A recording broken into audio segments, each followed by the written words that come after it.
ମୁଁ ଆପଣମାନଙ୍କୁ କଦଳୀର କଟଲେଟ୍ ବନେଇକି ଦେଖେଇବି। ତେବେ ଚାଲନ୍ତୁ ଏ କଦଳୀ କଟଲେଟ୍ ବନେଇବା ପାଇଁ ଆମକୁ କଣ କଣ ସବୁ ଇନଗ୍ରେଡିଏंट्स ଦରକାର ଫାର୍ଷ୍ଟ ଦେଖିନେବା। ମୁଁ ଏଠି 4ଟା ବଡ଼ କଦଳୀକୁ ସିଝେଇକି ନେଇଯାଇଛି। ତା ସହ କିଛି ଚୁଡାକୁ ମୁଁ ଏଠି ଗ୍ରାଇଣ୍ଡ କରିଦେଇଛି। ହାଲକା ଟିକେ ଜଷ୍ଟ ଗ୍ରାଇଣ୍ଡ କରିଛି, ଖଦଖଦଡ଼ିଆ କରିକି ଦେଖିପାରୁଥିବେ। ପୁରା ପ୍ଲେନ୍ କରିକି ଏଠି ମୁଁ ଗ୍ରାଇଣ୍ଡ କରିନି, ଅଳ୍ପ ଟିକେ ଖଦଖଦଡ଼ିଆ କରିକି ଗ୍ରାଇଣ୍ଡ କରିଦେଇଛି। ତା ସହ ମୁଁ କିଛି ଏଠି କର୍ନଫ୍ଲୋର ନେଇଛି ଓ କିଛି ଏଠି ବେସନ ନେଇଛି, ଜିରା ଗୁଣ୍ଡ, ଚିଲି ଫ୍ଲେକ୍ସ ନେଇଛି, ଛାଣିବା ପାଇଁ ନେଇଛି ତେଲ, ଆବଶ୍ୟକ ଲୁଣ, ଅଳ୍ପ କିଛି ରସୁଣକୁ ଚପ୍ କରିକି ନେଇଛି, କିଛି କଞ୍ଚା ଲଙ୍କାକୁ ବି ଚପ୍ କରିକି ନେଇଛି, ତା ସହିତ କିଛି କଟା ପିଆଜ ନେଇଛି। ତା ସହିତ ମୁଁ ଏଠି 1 କପ୍ ସଜନା ଶାଗର ପତ୍ରକୁ ହାଲକା ଜଷ୍ଟ ଟିକେ ସିଝେଇକି ନେଇଛି। ଏବେ ଚାଲନ୍ତୁ ନେକ୍ସଟ ପ୍ରୋସେସ କୁ ଯିବା। ମୁଁ ଏଠି ଗୋଟେ ବାଉଲ ନେଇଯାଇଛି। ଏବେ ରଖିଥିବା କଦଳୀକୁ ମୁଁ ବାଉଲରେ ଦେଇ ଦଉଛି। ଆକୁ ପୁରା ଚିକଣ କରିକି ଭଲସେ ଆଗ ଚକଟି ନେଉଛି।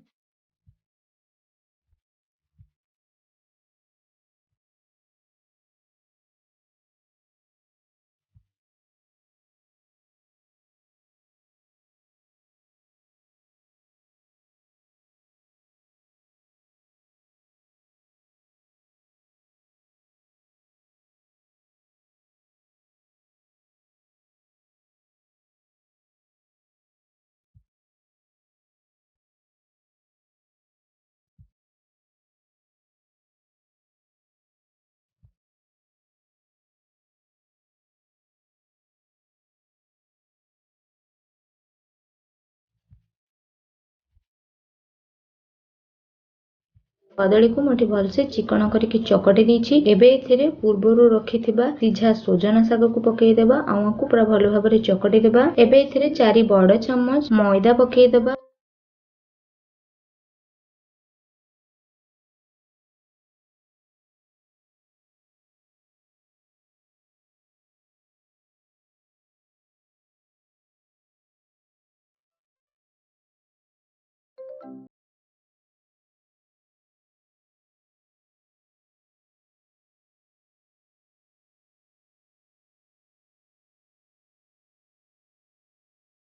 ତାପରେ ରଖିଥିବା କଟା ପିଆଜ, ରସୁଣ, କଞ୍ଚା ଲଙ୍କାକୁ ମଧ୍ୟ ପକେଇଦେବା। ରଖିଥିବା ଜିରା ଗୁଣ୍ଡ, ଚିଲି ଫ୍ଲେକ୍ସକୁ ମଧ୍ୟ ପକେଇଦେବା। ଆଉ ଅଳ୍ପ ଟିକେ ମୁଁ ଏଠି ଲଙ୍କା ଗୁଣ୍ଡ ପକେଇଛି। ଯଦି ଆପଣ ମାନେ ଛୋଟ ପିଲାଙ୍କ ପାଇଁ ବନଉଛନ୍ତି ତ ଦେଖିକି ପକେଇବେ। ଏବେ ଏ ସବୁକୁ ଦେଖନ୍ତୁ ମୁଁ ଏଠି ପୁରା ଭଲ ଭାବରେ ଚକଟି ନେଉଛି।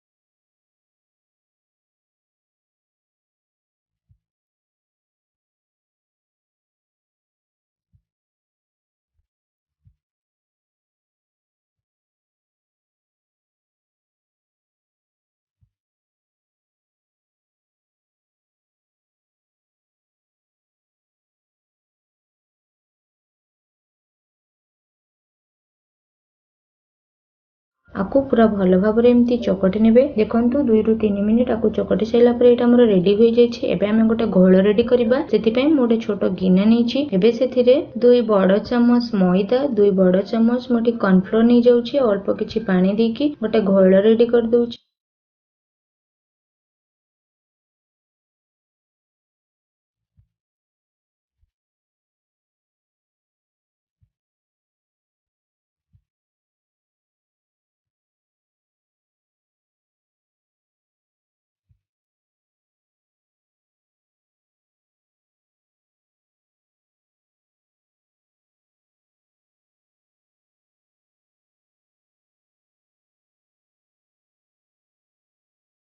ଏବେ ରଖିଥିବା ଚକଟାରୁ ମୁଁ ଅଳ୍ପ କିଛି ଚକଟାକୁ ନେଉଛି ଆଉ ତାକୁ ହାତରେ ଏମିତି ସିଲିଣ୍ଡର ସେପର ରୋଲ କରୁଛି। ଆପଣମାନଙ୍କୁ ଯେମିତି ସେପ୍ ପସନ୍ଦ ଆପଣମାନେ ସେମିତି କରିବେ। ମୁଁ ଏମିତି ସିଲିଣ୍ଡର ସେପର ରୋଲ କରିଦେଉଛି।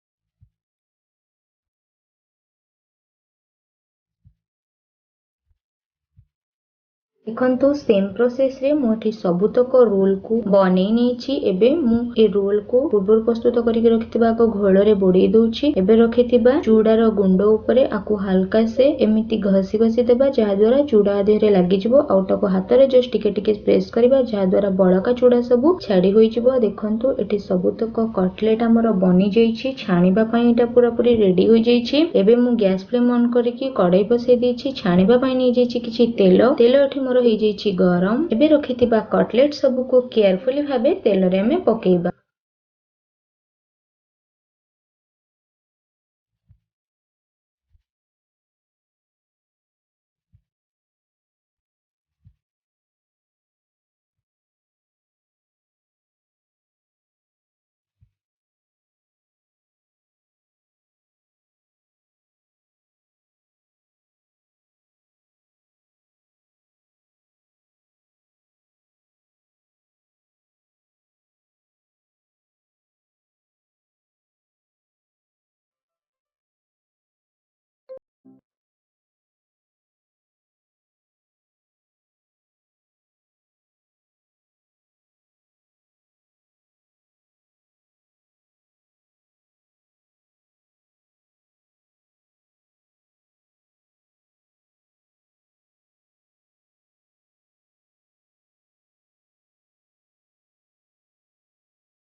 देखंतु कटलेट सब को तेल रे पकई सारिबा परे एमिति एपट सेपट करके उल्टौथिबे। 3 रु 4 मिनिट पर आपण माने देखि पारुथिबे कि यार कलर केते चेंज होई आसलानी। आको 1 रु 2 मिनिट डीप फ्राई कर देबा। देखंतु 3 रु 4 मिनिट पर एटा पूरा भल से फ्राई होई जाईछि। एबे आको छाणी नेबा। सेम प्रोसेस रे बाकी तक कटलेट को छाणी नेबा।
देखंतु प्रस्तुत हो जाइछि हमर सुपर टेस्टी कटलेट। आको आपण माने चाहिले एमिति टमाटो सॉस सहित भी खाई परिबे, नहले चिली सॉस स्नैक्स आकार रे खाई परिबे, नहले गरम भात रे भी आको खाई परिबे। बहुत बढ़िया लागबो। एटा एते क्रिस्पी बनिछि जे खाइले ही आपण जानि परिबे ऊपरु क्रंची भीतरु पूरा सॉफ्ट बनिछि। आशा करूछि आजिर ए रेसिपीटी आपण माननकु भल लागिथिबो। वीडियो भल लागिथिले लाइक करंतु, चैनल को सब्सक्राइब करंतु। एमिति नुवा नुवा रेसिपी सर्वप्रथमे पाइबा पई सब्सक्राइब कला परे पाखरे सुतुबा बेल आइकन को मध्य क्लिक कर दियंतु।